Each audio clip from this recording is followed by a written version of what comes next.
We're always talking to chiropractors and healthcare professionals about data, how to collect it, and then use it to make strategic business decisions. And that generates more money, creates efficiency, and is actually less stressful. I do find that many docs overlook data, thinking it's too tough, it's too time consuming, and I just don't know how to actually improve the data performance. But in today's video, I want to share with you some mind-blowing metrics that if you implement, if you fully understand, you will see that a data-driven doc is limitless. Let's take a look.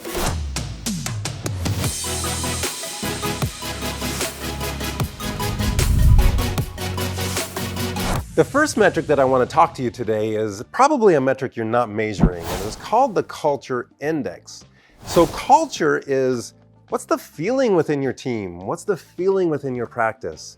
If I was to walk in and have a team meeting with your team, would I be feeling amazing energy coming from your team members? Would I feel clarity and certainty coming from you? You see, the culture index allows us to rate our overall culture within the practice on just a simple scale of 1 to 10. You're used to rating things like that, right? So on a scale of 1 to 10, where would you rate the feeling, the clarity, the excitement, the energy coming from you and your team? There's a direct correlation between the leader of the organization and the culture index. And I'm gonna confess to you guys that I sucked at this in the beginning. You see, I was raised with chiropractic in my life. I'm the son of a chiropractor. I grew up believing that chiropractic care was the way. In fact, I had no clue what a medical doctor even did early on in my life. I had never been to one. My father literally fixed everything within our family. And so I had this massive belief about chiropractic, but I wasn't, formally trained in leadership. I didn't have a lot of opportunities to own a business or know how to run it. And so I came into my practice literally running it on this belief that everybody should be under chiropractic care. And that served me to an extent, but quite honestly, it kept me small. And it kept me small because I would keep coming into the office and serving patients.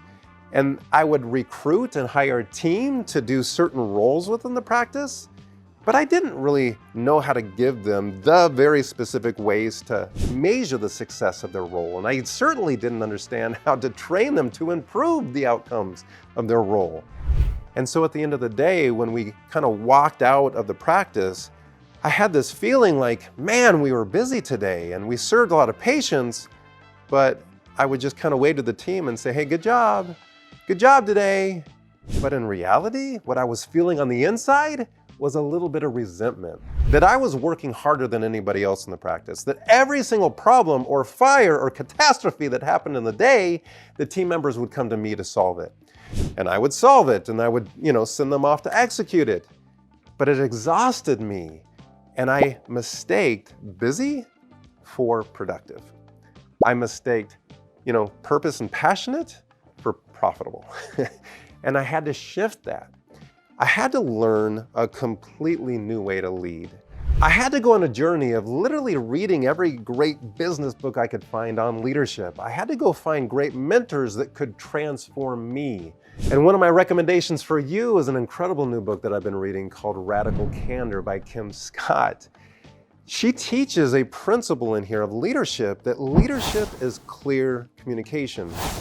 And if I give you that example of the way that I was telling my team, hey, good job, but they could feel from me the resentment. They picked up the non-communication signals of my energy signals, which was actually just the opposite of good job, which was, my goodness, why aren't you doing more? Why aren't you working as hard as me? And that is a horrible dichotomy of communication. And so I shifted. And I did what Kim Scott teaches in this book, which is to actually take a second. Don't just rush out the door, but sit down with a team member and say, man, this is what you did amazing today. And I would go through and point out the exact things that they did that day that actually overserved the patient. Took a minute to get a patient testimonial. Took a minute to make sure a patient was rescheduled for their next appointment. Took a minute to actually help another team member solve one of their problems. The more clear we get about the things that we're happy about, the behavior that is excelling leadership principles, the more we reinforce that behavior with them. And then to pair that with the things that, hey, by the way, I saw that this happened. Here's how we could handle this better in the future. We don't want to create a feeling within the team member that their job's online, that they're about to be fired, because I've made that mistake. In fact, I've had team members where I fired them and they were shocked. They couldn't understand why I was letting them go. And I'm like, are you kidding me? Like, this has been a catastrophe. And it's because I didn't understand this simple principle of clear communication that pairs with clear expectations. So this leadership principle of clear communication changed everything for me. And I'm going to show you what it needs to be paired to for it to be truly successful. But before I do, again, I'm here to help and serve you. And I just created a new download, and it's called 7 Metrics That Every Leader Needs to Own in the Practice. In fact, these are the 7 metrics that took me from 1 million to 2 million a year. And I want to give it to you. All you have to do is type in the comments below, I'm in, and myself or one of our team members will make sure that you get that guide. 7 metrics every leader needs to know in the comments below. Just type I'm in. And while we're here, don't forget to hit the like button, because this makes sure that more doctors see the content, but especially you don't miss a single episode. And you've got to tweak that notifications, turn it on, so you know when our new content drops hot. The second piece to these mind-blowing metrics in the culture index is pairing with clear communication, clear expectations. Now, clear expectations in leading any team, if we fail to outline the expectations, we are setting ourselves up for absolute catastrophe. In fact, you can guarantee that your expectations and your team members' expectations aren't just going to naturally line up. We've got to put energy into those expectations and be clear about them. And we have a proven system to do that. And it's actually tracking and analyzing KPIs, key performance indicators. These are specific metrics that allow your team either to analyze by data coming into your dashboards from a platform, or by manually punching in the number into the metric. When you put that number in and compare it against the goal, it changes colors. And it's the colors that show the performance level of that specific KPI that team member is the driver of. It's the responsible team member within the driven framework. If you have a driven team member who understands the expectations of this specific product that they're responsible in driving, then when they punch that number in and it turns green, it's like, yes, I'm winning. When it turns yellow, I'm like, oh, I need to fix something. I need to put in a little more energy and effort. And when it's red, they might be waving a hand here for help. But let's help them, let's support them, let's show them the processes that they need to train on to improve it. And that way they gain confidence. And when you help somebody fix the very thing that they're responsible for, then all of a sudden their whole heart turns towards gratitude. Thank you for helping me become the responsible team member that owns the performance of this metric, rather than just feeling frustrated and scared of their job being on the line, or worse yet, being oblivious to even know if they're doing a good job or not.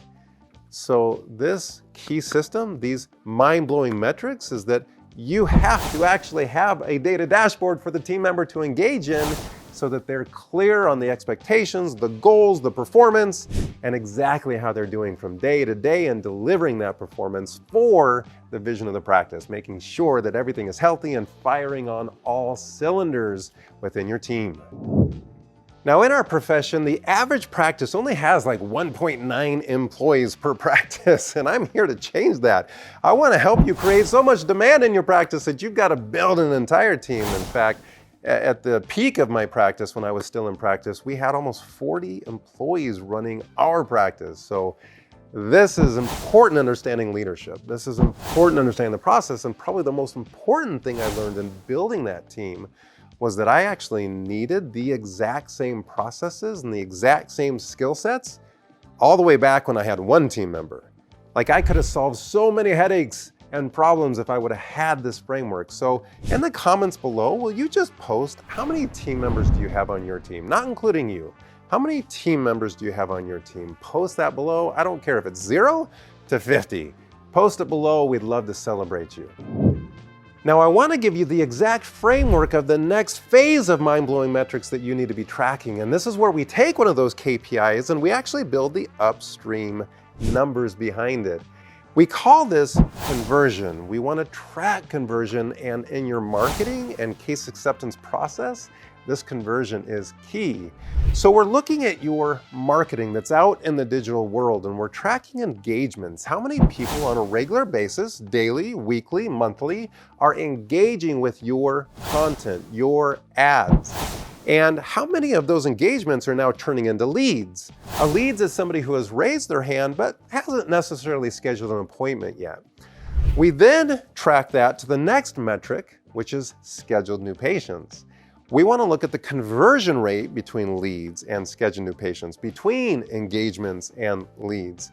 As we watch the conversion of the pipeline, it tells us a lot about how well we're building content that's solving and answering the problems that our patient base is suffering with.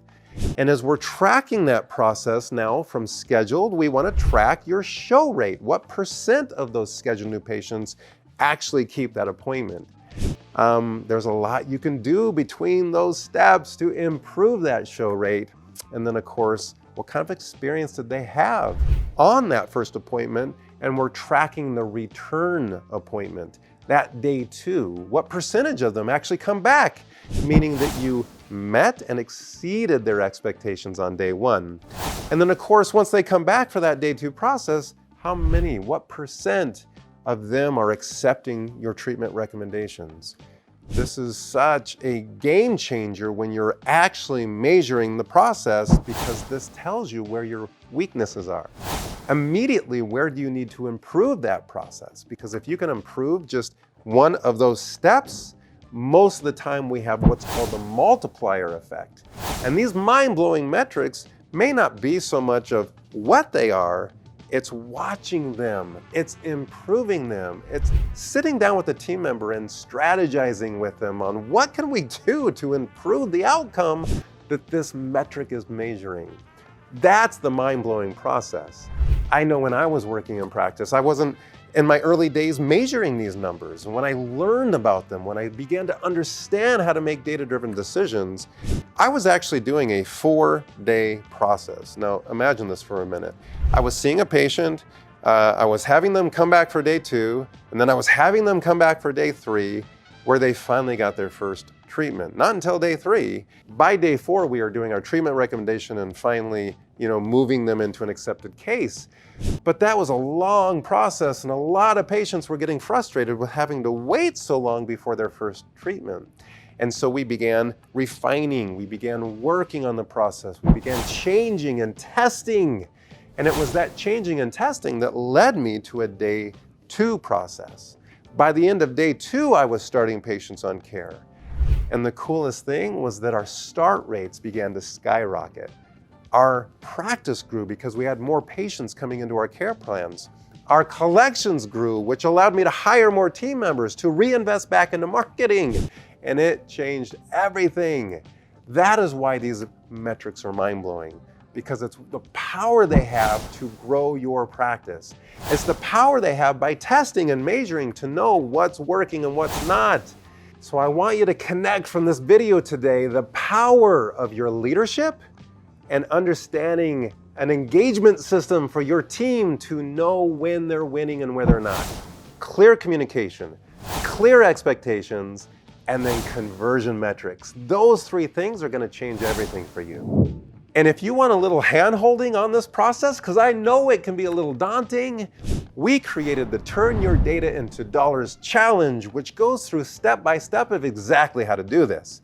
It's a 10-day challenge where you can come join with other data-driven docs just like you and go through step-by-step of how to do exactly this. So click the link below, join the challenge, it's free, and it might be the one thing that changes everything for you.